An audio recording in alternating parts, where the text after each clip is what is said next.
The legend says it was constant fear that eroded the community's spirit, but there was another, more practical problem. The town was becoming economically unviable.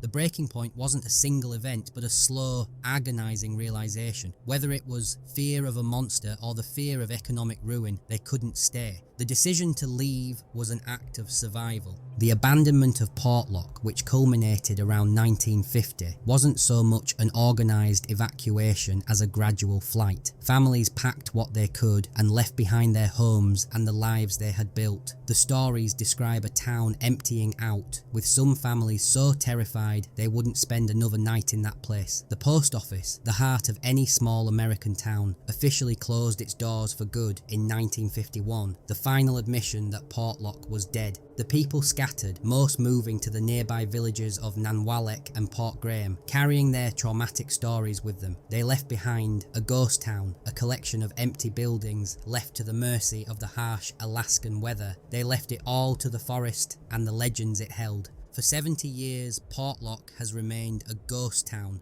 slowly being reclaimed by nature.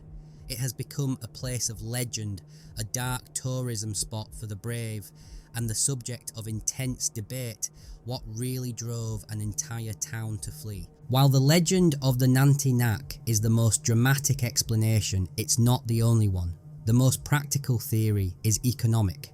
Around that time, the Alaska Route 1 highway was built, creating new economic hubs on the other side of the Kenai Peninsula. Portlock, accessible only by sea, became hopelessly isolated.